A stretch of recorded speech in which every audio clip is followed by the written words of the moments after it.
universe is filled with secrets and mysteries, leaving us with many questions to be answered. We find ourselves searching for those answers as the very fabric of space, science, and society are converging.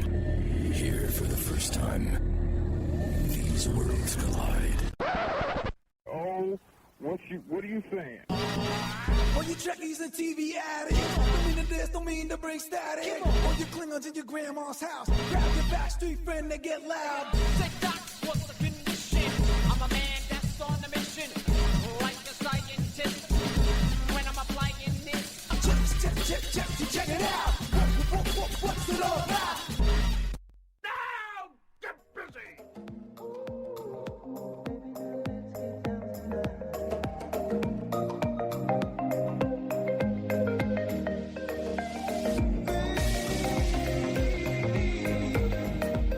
Welcome to Star Talk. I'm your host, Neil deGrasse Tyson, your personal astrophysicist. And I'm also the director of New York City's Hayden Planetarium, here at the American Museum of Natural History. This week, we're wrapping up season 6. Yeah, 6 seasons of Star Talk, with the first part of our annual Time Capsule show. Every season, we send out a survey to our fans and ask them to pick their favorites. We had many interesting guests from across the spectrum of the sciences, especially with 2 full seasons on the National Geographic Channel, and it was a close race. But the results are in, and now let's remember our favorite moments from this past season. First up, polyamory, one-night stands, fetishes, and Tinder. We discuss the science behind one of our most basic animal instincts in one unforgettable episode, The Evolution of Love and Sex, with Dan Savage. Co-host Chuck Nice and biological anthropologist Dr. Helen Fisher join us in the Hall of the Universe for our sexiest conversation ever. Over 1/3 of Americans have had a one-night stand. Actually, almost 60% have had a one-night stand. Casual sex is not casual unless you're so drunk you don't remember it. It's not casual. It's Things not happen in the because brain. I had to ask Dan that because people are asking him this all the time. And he's in a long-term marriage that began as a one-night stand. A lot of people have. I mean, as I say, over 30% of people have had a one-night stand turn into a long-term relationship. Let's find out what he's going to tell us about one-night stand. I think that happens a lot more often than we know, because people who meet... Because the one-night stand has such a stigma. Right. People who have sleazy meetings, they don't tell their kids about it. If your parents met in rehab, if your parents met in a sex club or a dungeon somewhere, they're not going to... Or the backseat of a 57 Chevy. They're not going to tell you. Okay. I actually wrote a series of columns. This is how long I've been doing my advice column. While Ann Landers was writing hers, she wrote a bunch of columns where she invited her readers to share their how they met stories.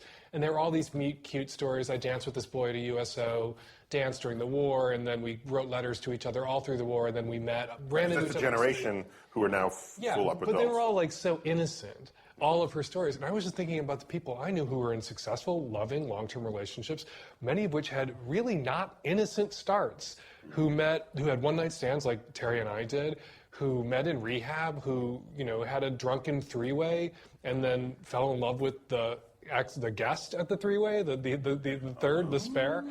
And the spare. And those aren't the stories you're going to tell your grandparents or your kids. No, that never gets out. No. So we have this distorted view of how a decent, loving relationship must start. And then people do this thing. Wait, I have to interrupt. You made such an important point there. Because if we give the view of love and romance that we want to be true, and that's what percolates, then we establish culture and social mores based on that, so that if anyone is different from it, you get ostracized. What we know about primates and mammals, we are not a naturally monogamous species. We are a pair bonding species. But there's social monogamy, which is the pair bond, and there's sexual monogamy, which is never touching anybody ever again with your genitals.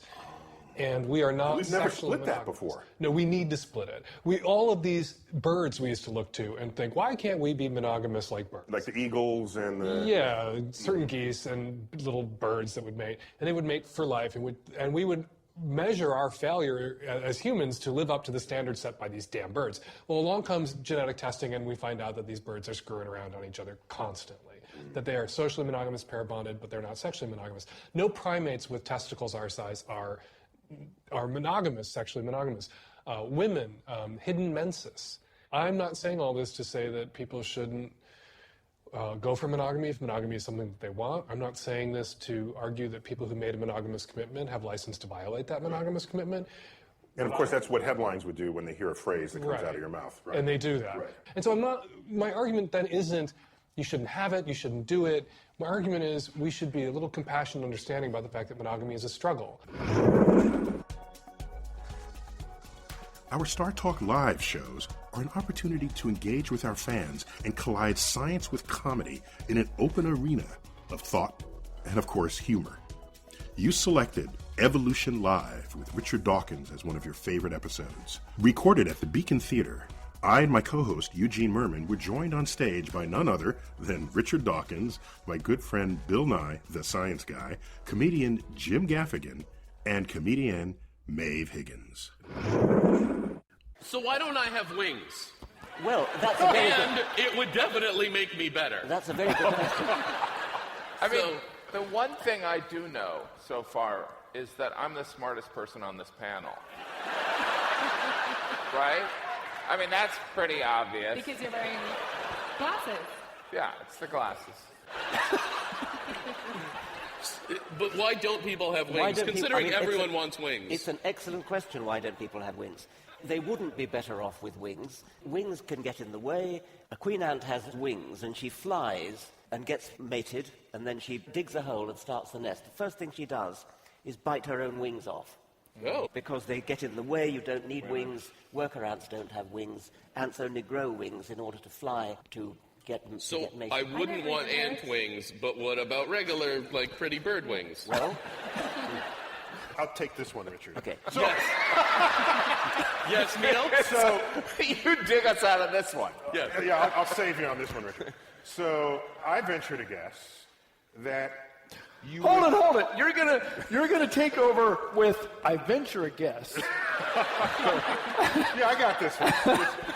That if you had wings, you would either be dead or have more successful sex. The latter is sort of one of the reasons I'm curious. Yeah, so the point is... I would definitely hide them. The act of having a feature doesn't always mean you'll be better at reproducing. Sight, eyes of one sort or another, have evolved several dozen times independently, and often to exactly the same design. I mean, the vertebrate eye, which is a camera eye, and mollusk eyes, especially squid and octopus eyes, are very, very similar indeed. What do you mean by a camera eye? With a lens that focuses a real inverted image on a retina, as opposed to a compound eye, say, or a parabolic reflector eye, which some mollusks What have. kind do people have? We have a camera eye. Camera eyes? Yeah. A camera eye. Yeah. And then what's the other eye? What's like a common Well, thing that has a that? compound eye is the thing that insects have and shrimps have and things, where you have a great big hemisphere and lots of little tubes pointing out all over the hemisphere in different directions. And so each tube is looking at a different part of the visual field. It sounds fairly And so erotic. I think I have that. I have that. Insofar as there's an image at all, it's not an inverted image, because that tube is looking up there, that tube's looking down there, whereas in our eyes, that light there is focused on the bottom of my retina, and that there is focused on the top of my retina. So a camera eye has an inverted image. It's a mildly interesting philosophical question, why we see the world the right way up. But I think there were some experiments by a man called Stratton, who actually wore glasses that turned the world upside down, and it took him a few months to get used to it. And then when he took the glasses off, he couldn't see anymore. Brilliant! Hence the expression, don't try this at home. One of your favorite episodes featured my conversation with the ever-controversial Edward Snowden. He's a CIA agent turned international fugitive, and he's famous for leaking secret documents to press from within the National Security Agency, the NSA. Some call him a hero, some call him a traitor. I just call him a fellow geek. Throughout your schooling, even though you dropped out of high school, did you like math and science? Did you know this? Was this a latter-day thing?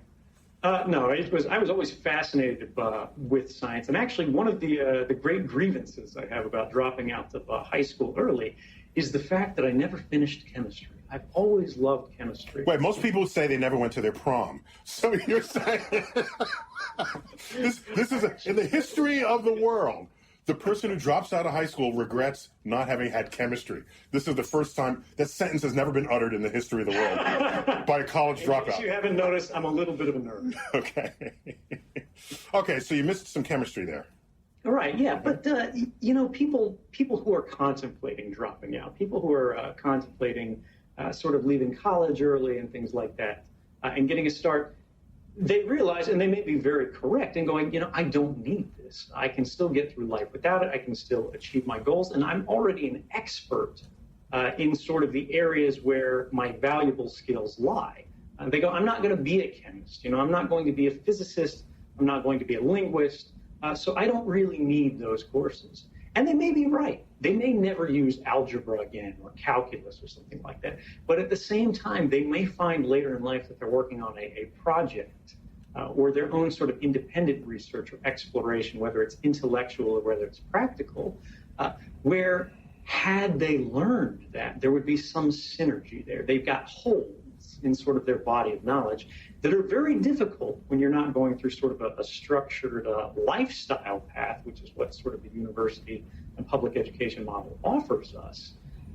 So what you're saying, go back and fill those in. Not to put words in your mouth, but what you're saying, I think, is, yes, you need the curriculum-based learning because that assures that you don't have any obvious gaping holes in your proper education, but the rest of the learning really can't happen in a classroom. It's got to happen in the real world. Right. It's really a preparation, a structure to continue your own learning. Now, there are always people who can self-educate, who can make up for the gaps and things like that. But it's really rare, and I don't think we should encourage, as a matter of course, people to simply go out on their own and just hope for the best, hope they can make it. Because it's very difficult, particularly when you're young, to foresee the kind of decisions you're going to make, the kind of topics you're going to be interested in 20 years from now. Where's your allegiance? What wasn't it to the NSA? Didn't you swear allegiance to be secret agent man? I mean, what? That's a really good question because that's actually a fairly common criticism. Was some say, I broke an oath, but they actually aren't familiar with the way that the oath and the non-disclosure agreements and so on, the secrecy agreements work in the intelligence community. I didn't swear an oath to secrecy. There's no such thing when you join the CIA or the NSA. It doesn't exist. There is a government form called SF-312, a standard form of bureaucratic legalese. That's a civil non-disclosure agreement that says you should not disclose secret or classified information or whatever. There would be possibly civil criminal penalties and so on if this occurs. But then, at the very first day, you walk into service as a government officer, a staff officer at the Central Intelligence Agency, you take what's called the oath of service, which is not to secrecy, which is not to protect classified information. It's to defend the Constitution of the United States against all enemies, foreign and domestic. So when the question is, what do you do when your obligations come in conflict? When you have a standard government form on one hand, a civil agreement, a non-disclosure agreement. SF-113, whatever. SF-312. 312, okay. And then you've got the Constitution on the other. And it also matters, what is the significance of these breaches? There's a question here of, is this something that's some sort of minor one-off departure from regulations, or is this a fundamental, continuing, and massive violation of the Constitution? When you have the National Security Agency, for example, as the court said, operating outside of the law, in fact, in violation of it, and violating the Fourth Amendment rights of 330 million Americans every second of every day, that, I think, for most people, would change their calculus. Is Ben Franklin's famous quote your favorite motto? Excuse me, I had to write it down here. Those who surrender freedom for security will not have, nor do they deserve either. Yeah, it's amazing how many lessons we can draw from history, from people who lived so far before us, without the benefit of our knowledge, without the benefit of our technology, and yet they realized that there are certain fundamental principles, certain fundamental values that are not dependent on time or place. They're valuable to everyone, everywhere. Last season, my conversation with Seth MacFarlane was chosen as one of your favorite episodes, and this year you selected him again as one of your favorite guests. He's an executive producer of Cosmos, a space-time odyssey, but is best known as the creator of the hit adult cartoon series Family Guy. He joined us again in our 6th season to discuss the science in Family Guy, believe it or not, with co-host Chuck Nice and science guest, my friend and colleague, Charles Liu. At some point, I had to find you and talk to you about the science in Family Guy. Yeah. You just have to watch a few shows, and it's in there. It's in there deep. When I was a kid, I was in a church choir. I went to Sunday school, and I went to regular school. And, my parents believed in exposing me to everything and letting me figure it out for myself. And eventually I said, oh, well, these guys are, making these assertions, and these guys are making these assertions, but these guys are backing it up with something. These guys are offering evidence, and so that seems a little more trustworthy. Okay. And so I was kind of drawn to science because it seemed that you arrived there derived from your own curiosity. Yeah. Interesting. I actually wasn't a great science student in school. I think it's not that you don't have to be, you just have to enjoy it. Yeah. Whether or not you're good at it. And people try to equate the two, but I don't think that's a prerequisite. Okay? Yeah, it's and then, obviously I discovered the original Cosmos and Carl Sagan and at the time you saw the original Cosmos, did you have any idea that you would one day be executive producer on the next Cosmos? Didn't occur to me.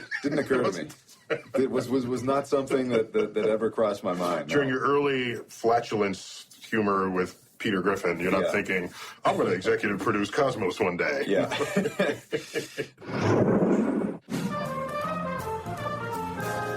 We now return to Carl Sagan's Cosmos, edited for Rednecks. I'm Carl Sagan. Just how old is our planet? Scientists believe it's hundreds and hundreds of years old. Scientists have determined that the universe was created by a God. Big Bang. If you look at the bones of a Tyrannosaurus Rex, it's clear by the use of carbon dating that Mountain Dew is the best soda ever made. I knew you were going to pick that one, dude. How did I know you were going to pick that one? Oh, so that's being extremely politically incorrect to make a whole other point. Yeah, right. And so comedy can do that, and he's mixing a little bit of science because he's referencing the original Cosmos from 1980. Which is very cool. And what's even more cool is I believe I heard the word Jesusaurus in there.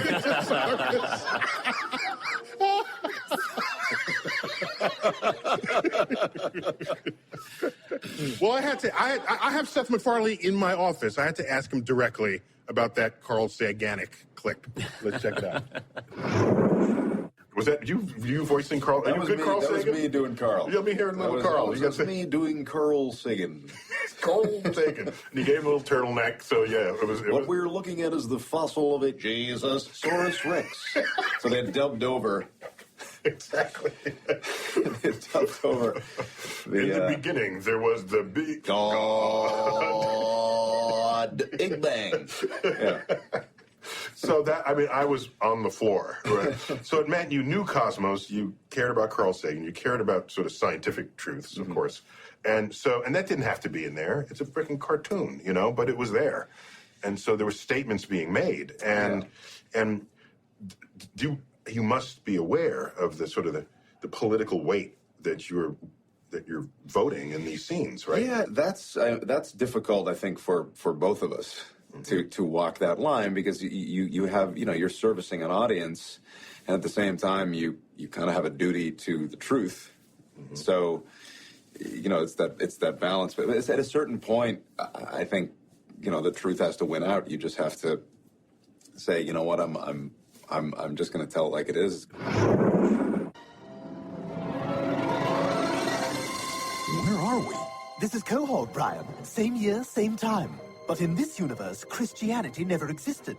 which means the dark ages of scientific repression never occurred, and thus humanity is 1,000 years more advanced. He went there. No. So I came back to Seth to get him to comment on that multiverse episode. Because the episode goes to many other kinds of universes. Yes, that was just one of them. We picked that one. I had to ask him about that. Let's find out what he says. This is present day COG. Yeah. But in a universe where, what was it? Where Christianity had never come to power. Christianity had never evolved into a major religion. Because and science then took hold 1,000 years earlier. Because, right, the ancient Ionians knew much of the science that had to be rediscovered during the Renaissance. A lot of rediscovery. But it was squelched for, 1,000 years? Yeah, essentially, yeah. And what I always wonder about that is that 1,000 years that we needed to morally evolve ourselves to be ready for the technology that we have, or would we... That implies we are morally ready for the technology we have. Right. It comes with that implication. Or would we have gotten there much sooner? I think often. Both technologically and ethically. I asked myself often, in the timeline of history, subtract the Dark Ages, would we have landed on the moon in the year 1500? Yeah. And is that even a conceivable thing? Right. The year 1500. Would we have landed on the moon? Now, a lot of other fields of science have to progress alongside it. Yeah. You need the chemistry you need material science. Sure. You need all of this. But in principle, 500 years, you have the technology earlier, so you drive it. Right. But would we have gotten rid of slavery earlier? Yeah. How does that play out? That's the question. Does that go hand in hand? Yeah. I don't know. It seems to me. I got an art school degree. What do I know? It seems to me it would be more likely that it would have to go hand in hand, because I think that with a greater knowledge of science goes a greater wisdom. When we start to figure out how things work, you can't help but be more rational. Lest you self-destruct. Yeah. For that ignorance. That's a potent argument for which I have no rebuttal. Oh, like the fella once said, ain't that a kick in the head?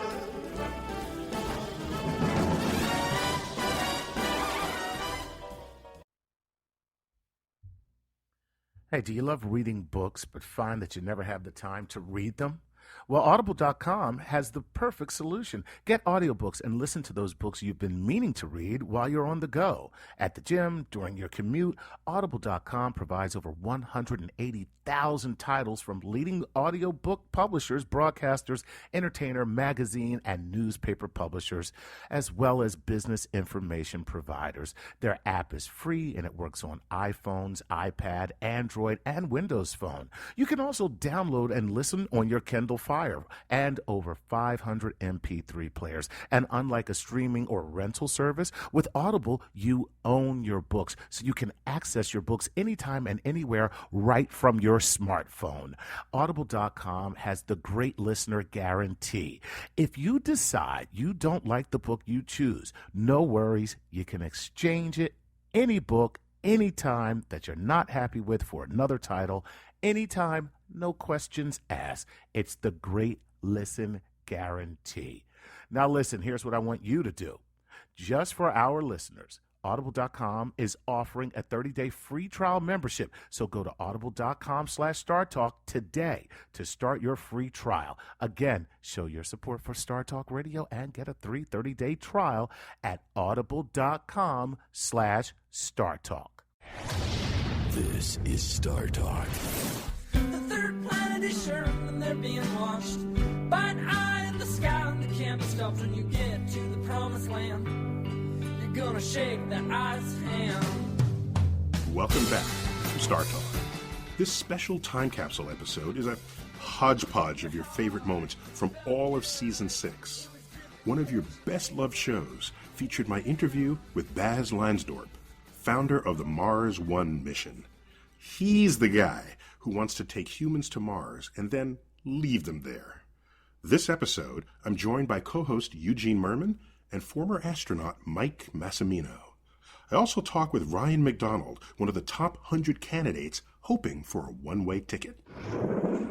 The difference between Mars One and a lot of other ideas is that we are proposing a mission of permanent settlement, a one-way trip, which takes away the biggest complexity of the more standard mission, which is, in my opinion, the return trip.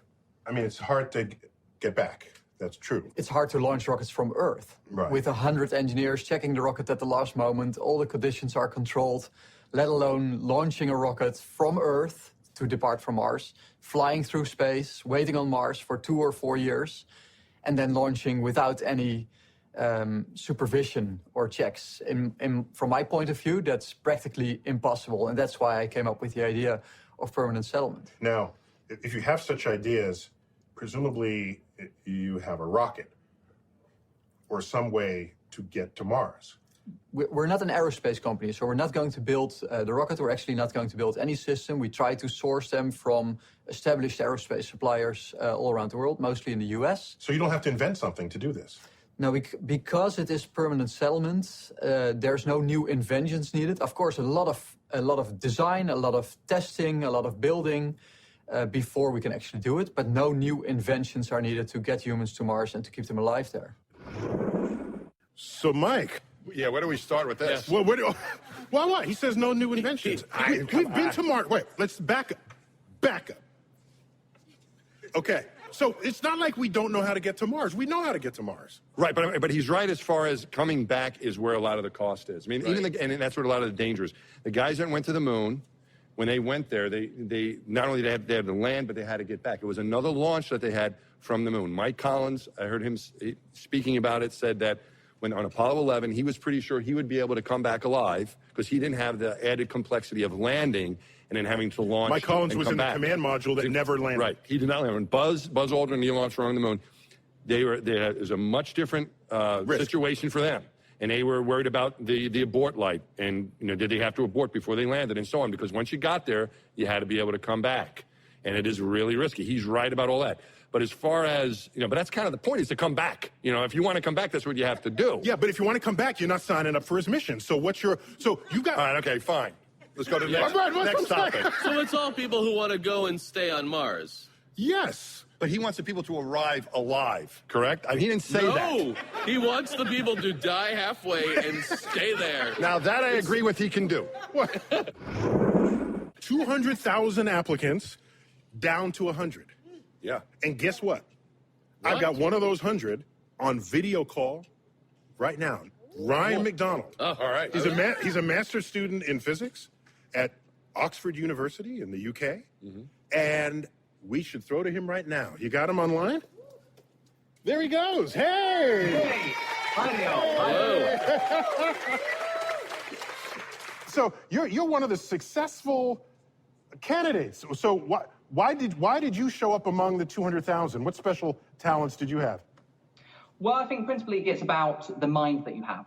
You need to be able to rapidly absorb large quantities of information and be able to apply them in an unfamiliar context. Because as long as you have a good brain, you can be taught whatever skills you require. Obviously, I have a physics background. It helps me. I can solve my differential equations and the like. But I know very little about medicine, for instance, which I'll have to learn as part of this. So I like to think that I've demonstrated that I can learn the skills that I need to be able to train for a mission such like this. So there was an exam they gave you to demonstrate this talent? Yes, but we've only been tested as individuals up to this point. It's the group dynamic which ultimately decides who gets selected to go into training for this, and that's still coming up. That's what I see. It's the one thing that I've noticed that all the 100 candidates at this point share in common, and that's it. We're fundamental optimists who are in this in order to give something back to the world as a whole. It's not about running away to Mars and leaving problems behind. It's about how we can make the world a better place. It isn't about escaping your problems on Mars. Okay, who are you in debt to here on Earth? Yeah, that is a lot of unpaid credit cards. And be careful, when I signed the contract for my student loan, it didn't say anything about moving to a different planet. Yeah, that's right. That's right. But you'll be leaving family and friends and loved ones on Earth, and you're okay with that? Or rather, are they okay with that? Well, so my family's always been really supportive of everything that I've wanted to do in life. They know that this is what I want to do more than anything else, and that I want to do it for the right reasons. If my involvement as a candidate in this mission can get even a single young person inspired about space exploration, it's more than worth it for me. It seems our fans couldn't get enough of Richard Dawkins this season. Also among your top picks was Exploration of Science and Religion, with studio guest Reverend James Martin. Co-host Eugene Merman joins us to figure out if science and religion are compatible. As you may know, atheists as a community are ranked last in who anyone would elect to high office. They're last. Okay. After, serial killers or something. Is it because they're preachy? And so there's, in some ways, a bias, a discriminatory force in society against atheists. Have you thought of this? In fact, let me lead with the clip. Sure. And then we'll get your reaction to it. Richard Dawkins in my office. I think you're exaggerating the desire of the secular movement to convert everybody to our point of view. We're not like missionaries knocking on the door and sort of saying, have you found Jesus, and that sort of thing. Or have you not found Jesus? Yes. Have you lost Jesus yet? It isn't really like that. It's rather more, we want to convert you not to atheism, but to the view that atheists should not be discriminated against. That there should not be. That's a purer message there. It's a purer message, and it's a very important one in the United States where atheists can't get elected to Congress. You don't have to say, yes, I'm converted, I'm now a born-again atheist. But you have to say, I no longer will discriminate against somebody because of his lack of religion. When I vote, I will look at the record and vote on other grounds. There are real problems with young people coming out, just like there was coming out as gay, with their parents. I mean, you get, teenagers thrown out of the house because they've come out as an atheist. Well, I agree with them. Atheists should not be discriminated against. And I should say, in the old saying, some of my best friends are atheists and agnostics. But I'd also say, it's ironic, he said he's not a missionary, but he does have a mission. I mean, his mission, he's written all of these books, and his mission is to convince people not only the validity of atheism, but that, religious people are basically... Maybe he was thinking door-to-door missionaries. Yeah, but his mission, the thing that kind of compels him and sends him out is to convince people that not only that atheism is correct, but also that religious people are basically idiots, So when we're talking about discrimination, we have to be careful. There are places where people who are religious, are seen as basically insane or idiots. So there's that too. Except you can't discriminate unless you have the power to do so. True. This is a well-known fact. Yeah. So you can't say that atheists are discriminating against anybody when atheists are not in charge of anything. They run some bars.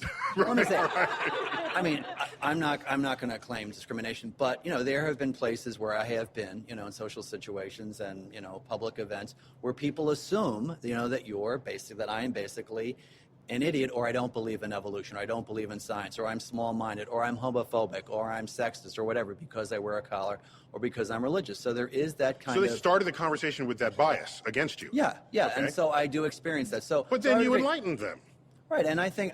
By the way, that's why I don't associate with any label other than that as a scientist. I don't even go there. I said, you're going to have the conversation with me. I agree. And then formulate whatever the hell you want to call me after that. And that's why I think it's Sorry, difficult. I used whatever the hell. No, not Sorry. at all. I think that's why it's difficult to say. Whatever the heaven you want to call me after that. I agree, and that's why I think it's difficult, or we shouldn't say religious people think this or religious people think that, because it is a label that is applied to people and often applied to make them seem uneducated, insane, or just idiots. And as if you have to check your brain at the door. Let's check in on Bill Nye's weekly rant. Can science and religion coexist? Well, sure. There are billions of deeply religious people all around the world who accept the laws of nature as we discovered through the process of science. Most of the astronomy that we started with was developed in the Islamic world about a millennium ago. And the calendar that everybody uses all over the world was developed by Jesuit priests. Heck, the Vatican has its own astronomer, for crying out loud. But from time to time, you'll meet people who insist that the Earth is somehow 6,000 or 10,000 years old. Well, that's just not possible. When we look at rocks like this, we can find where radioactive elements have replaced non-radioactive elements that have the same chemistry, and we've determined that the Earth is about 4.54 billion years old, not 1,000 years old. About half of what we learn informally in places like this, in museums. So I encourage you all to come to a museum like this one and listen to the rocks. One of the most iconic voices of our time emanates from Sir David Attenborough. He's a BBC broadcaster and naturalist whose filmography spans the entire breadth of life on our planet. In this episode, The Story of Life on Earth, my co-host Eugene Merman and guest Bill Nye dig into my conversation with a man who's widely considered a British national treasure, often voted as the person most wanted to be everyone's grandfather. Your filmography is huge. I don't need to repeat that here. Everyone knows it. But what intrigues me about it is spans the entire breadth of life on Earth. It's not just mammals, as we all favor in zoos and things. It's not just birds, as bird collectors would. It's insects. It's plants. Here's one. Have you done one on fungi? I mentioned, yeah. Yeah, because we did, as you rightly infer, plants are not fungi, are not plants. Right, They're a different kingdom altogether. But actually, there's only one single subject we're covering, and that's the history of life. But in fact, it's the history, why they appeared in the order they did, why they changed into the way they did. That's an important sociocultural observation, because we look around the world and we say, this is one kind of life, that's another kind of life, here's one kind of plant. And what you're saying is, I don't want to put words in your mouth, but if we take a step back, put it all together and say, this is life on Earth, and we're part of that system, that's a whole other outlook. Well, that's what I've been trying to do all my life, really. Do you think you've succeeded? That's for others to say. I mean, you can chronicle the history of life in a surprisingly detailed way in quite a short period. That life starts in the deep sea and it leads to different kinds of invertebrates and shells and crustaceans and shrimps and so on. But then there are fish with backbones, and fish with backbones emerge onto land and become amphibians with wet skins, and amphibians with wet skins get dry skins and become reptiles, and some of the reptiles turn their scaly skins into feathers and become birds, and the others turn them into hairs and become mammals. This is biology 101 in 30 seconds. Well, that's what the history is, and you can put as much or as little detail on that skeleton as you like. And you have put great detail on it. Are you hopeful about our future as humans on Earth? I think our grandchildren are looking back, saying those blokes back there at the beginning of the 20th century, 21st century, had it good, much better than we've got it now, I think they'll say. So you're not hopeful about the future? No, I think things are going to get worse or less comfortable. You get more comfortable for some people who haven't got it pretty good now. I mean, they will either disappear from that part of the world or else their living standards will be increased a bit. But by and large, I mean, the people who are living high on the hog, which is you and me, our equivalents won't be quite so high. And so it's a reality check on the excesses of modern life. All right, so he thinks that's it. You know what's funny is that every scientist you talk to, I don't care what their particular concentration, if they know anything about science, they're not hopeful. No one says, you know what, it's going to be great. I mean, people need to wake up and realize that every single scientific mind in the world basically says, hey, you know what? We might be in trouble. Bill, are you hopeful? Because you're our last hope here. Well, I'm always optimistic. If you're not optimistic, you're not going to take action and get things done. But I say it's going to be a close call, and this is not an extraordinary claim. It's going to be a tough nut to crack. So what we want to do is have a fee for carbon dioxide production, and then we will return the fee to the people. Power to the people. Because so I didn't know Bill was a communist. Man. Well, had I known that before I invited him on the show. But here's the trouble. I can hear Ted Cruz right now. Okay, so Ted, here's the trouble.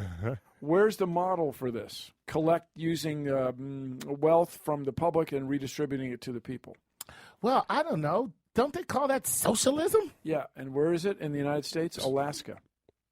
Alaska has the Alaska. They have a reverse income tax. That's right. Yeah. That's right. Yeah. Okay, so the state, that is not known the state makes money. My wife came from Alaska. Oh, right. That's yeah. right. Go Yeah. ahead. So She's every a family Fairbankian. it's like $1,000 per. I don't know what it is This now. year but, it's $1,800. Yeah. In her day, it was $1,000 per member of the family, which also meant you might want to have more babies. But it's per year, and this is it's a tax, a negative tax rate for the oil profits that they Alaska made. Production Fund. Mhm. Yes. Okay. So we could do this, and this would provide economic incentives, which I think is the key to getting her done. Lost in the wild. It's calling me back again. At some point, you're going to need a website. And you're probably thinking to yourself, how am I going to do that? I don't know anything about information architecture or coding or any of that stuff. Well, you're wrong. You know everything you need to know about building a website, and you can do it with Squarespace. That's right. Squarespace will allow you to design a professional site, regardless of your skill level, with no coding required. It is so intuitive and so easy, and I am speaking from experience because, well, you probably already know this. I built my website with Squarespace, and I am exceedingly happy with how simple it was and how great the website looks. Here's the way it works. If you can drag and drop a file, if you can do that, well, then you can build a website with Squarespace. It really is that simple. And if you sign up for an entire year, you get a free domain name when you do so, something that I took advantage of when I built my site. If you think there's going to be a problem, don't worry about it. They have 24/7 customer support that's there for you, that will allow you to accomplish your goals and hold your hand every single step of the way. The site you build will scale to any device, whether it's a laptop, a tablet, or a computer, and it will look absolutely gorgeous and professionally designed. So here's what I want you to do. Go to squarespace.com and enter offer code StarTalk for 10% off your first purchase. That's squarespace.com, offer code StarTalk, and you can thank me later. Squarespace. You should. This is Star Talk. You got a fast car, fast enough to run a fly away. When you gonna make a decision? Live tonight, die this way. Welcome back to Star Talk. We're reaching back into the Season 6 archives to listen to some of your favorite conversations. With your help, we were able to narrow down our favorite moments. One of your favorite episodes featured my interview with Professor Brian Cox. Along with co-host Maeve Higgins, join me under the Hayden Sphere of the Hayden Planetarium to discuss the value of science. Is there any tradition, forgive my ignorance here, of British superheroes? Or is it really an American phenomenon? It's a good question. A British superhero. There must be one. I'm going to get. You see, then there isn't. If you have to say, I wonder, there's surely... No, then there's none. Sherlock Holmes. Is that a superhero? No! He's almost... He has powers of deduction. He doesn't have physical other powers. Yeah. All of our superheroes can do something no other human on Earth can do. Where you can imagine being Sherlock Holmes. We can imagine Iron Man. There's an engineer. Yes. So he doesn't have superpowers in himself, does he? It's all... Right. So you could compare... Could you? I know, but just give me one from British culture. So if it's not, then it's interesting to me that is an American King phenomenon. Arthur. He's waiting, isn't he, in suspended animation. Okay, King Arthur. To rise up. He pulled the sword, but that's it, right? Yeah, it's not very impressive. He's not Spider-Man. but he's been around for... Can he fly? Can bullets bounce off his chest? No, but he's Captain America. What I'm probing here, for the first time, is trying to understand what is in the American psyche that we generate superheroes by the dozens. And here we have a culture as near to American culture as exists in the world, in the UK, and there isn't this tradition of superheroes saving the day, or supervillains to go against the superheroes. Yeah. And so I'm curious what's behind that. Maybe that's part of the American culture that's to be celebrated, that you have this idea. You know, from Kennedy's speech, I've always thought, actually, that speech that Kennedy made was, that for me, is the image of America that I have, which is we choose to go to the moon, not because it's easy, but because it's hard. You know, that we build a rocket, our materials have not been invented to do that. You know, that wonderful thing. And it seems to me to be quite a uniquely, certainly 20th century American ideal, that you can do these things. You can walk on the moon before this decade is out. That's a superhero thing to do, isn't it? Yes. So maybe it's to be celebrated, just thinking about it, that's maybe part of the American psyche. Might we not have gone to the moon if we didn't have superhero mission statements? I had to ask him, just because it's been in the news, would he go on that one-way trip to Mars? I like collecting people's opinions and views. Is it because he's like your UK competition? So you're like... Would he go or would he not? I don't know. Why don't you go to Mars, Brian? Go to Mars and don't come back. Let's check it out. So there are plans for people to take a one-way trip to Mars. Are you going to sign up? No. Why would you do that? Why would anyone want to do that? Thousands of people have lined up to go on this one-way trip to Mars. I know, but that wasn't ever the great thing about Apollo was the return of the thing. It was always Kennedy's speech, wasn't it? It was to go to the moon and come safely back to Earth. That's the difficult bit. With the key word safely, yeah. Yeah, it's not particularly difficult, I think. It wouldn't be difficult to go on a one-way trip to the moon, I think, even now. Right. You could do it. Mm-hmm. But it's getting back off the moon again.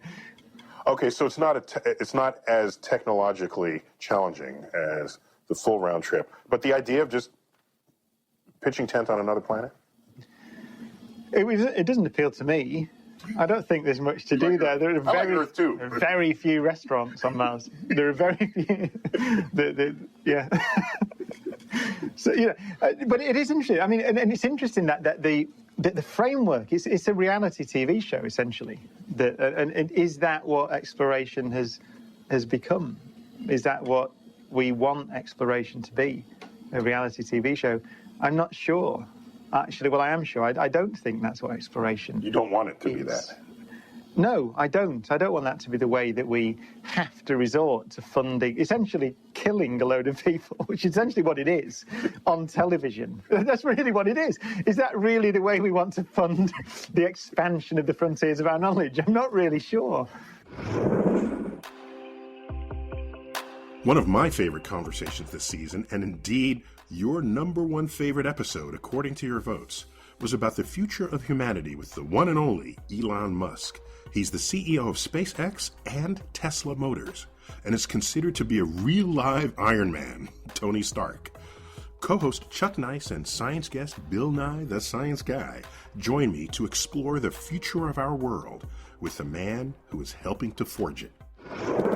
When I was in college, I sort of thought, well, what are the things that are most going to affect the future of humanity? And electric cars, solar power, essentially sustainable. Most people are thinking, I just want a job when I get out. And you're trying to reshape humanity as an undergraduate. I mean, in America, it's pretty easy to keep yourself alive. So, I mean, my threshold for existing was pretty low. I mean, I figured I could be in some dingy apartment with my computer and be okay and not starve. Mm-hmm. In fact, when I first came to North America, I was in Canada when I was 17. And just to sort of see what it takes to live, I'd try to live on $1 a day, which I was able to do. Wow. You sort of just buy food in bulk at the supermarket. Rice and beans and... Yeah, I went more for the hot dogs. Hot dogs and oranges. But you do get really tired of hot dogs and oranges after a while. And we can also pasta and a green pepper and a big thing of sauce, and that can go pretty far too. So I was like, okay, if I can live for $1 a day, then at least from a food cost standpoint, well, it's pretty easy to earn like $30 in a month, So, yeah, I would think. So it'll probably be okay. Okay, Yeah. so that allowed you to not have to worry about money because you did the experiment. Yeah, I did the experiment, exactly. So this was an important psychological, philosophical anchor for you. Not to put words in your mouth, but that's a starting point to launch anywhere you want to go. Yeah, absolutely. And so now you've got a baseline, a life baseline from which to go new places, intellectually, psychologically, financially. So what came first? Thoughts of an electric car or thoughts of space?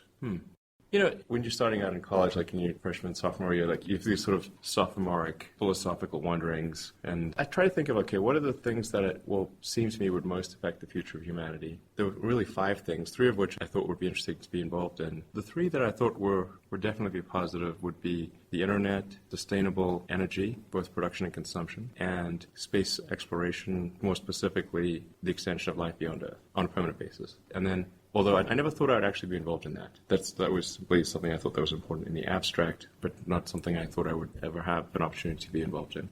And then the 4th one was artificial intelligence, and the 5th one was rewriting human genetics. These were just the 5 things that I thought would most affect the future of humanity. So, Chuck, did you want to change humanity when you went to college? I didn't even want to change my underwear when I was in college. Are you kidding me? Bill, you engineer man, do you agree with this list? Yeah, it's a pretty cool list. That's a cool list. I would have included educating women and girls, raising the standard of living of women and girls so that the human population of the world will slowly become more manageable. A greater tapping the lost intellectual capital. From a terrestrial standpoint, the biggest problem we need to solve on Earth this century is sustainable production and consumption of energy. This really is quite a serious problem. People really should take this quite seriously. Even if you put the environmental consequences of dramatically changing the chemical composition of the oceans and atmosphere aside, we will eventually run out of oil. Holding that aside. Well, if we don't find a solution to burning oil for transport, and we then run out of oil, the economy will collapse and civilization will come to an end, or as we know it. With or without global warming. Yeah, with or without, exactly. I mean, and so if we know that we have to ultimately get off oil no matter what, we know that that is an inescapable outcome. It's simply a question of when, not if. Then why would you run this crazy experiment of changing the chemical composition of the atmosphere and oceans by adding enormous amounts of CO2 that have been buried since the Precambrian era? That's crazy. That is the dumbest experiment in history by far. I promise it's not can even you think of a dumber experiment? I honestly cannot. What good could possibly come of it? So therefore, we need another solution here. But of course, electric cars still uses coal. That's why you need sustainable power production, like solar and wind. Which can still charge your car. Yes. I mean, I'm quite worried about artificial superintelligence these days. I think, and I've said this publicly, I think it's maybe something more dangerous than nuclear weapons. So we should be really careful about that. If there was a very deep digital superintelligence that was created that could go into rapid recursive self-improvement in a non-logarithmic way, then, that was... And it's self-learning. Yes. So like it just could reprogram itself to be smarter and iterate very quickly and do that 24 hours a day on millions of computers. Well, then that's all she wrote. That's all she wrote. Okay. I mean, we will be like a pet Labrador if we're lucky. I have a pet Labrador, by the way. We'll be their pets. It's like the friendliest creature. But no, they'll domesticate us so that we will be lap pets to them. Yes. I mean, or something strange is going to happen. They'll keep the docile humans and get rid of the violent ones, and then breed the docile humans. Yeah, I mean, the utility function of the digital superintelligence is of stupendous importance. Yeah. What does it try to optimize? And we need to be really careful with saying, oh, well, how about human happiness? Because it may conclude that all unhappy humans should be terminated. And, that we should all just be captured and with dopamine and serotonin directly injected into our brains to maximize happiness because it's concluded that dopamine and serotonin are what cause happiness. Therefore maximize that. I'm just saying we should exercise caution. You've been listening to Star Talk Radio. Join us next time for part 2 of our time capsule show, where we will relive your favorite cosmic query moments. That's all for now. As always, I bid you to keep looking up.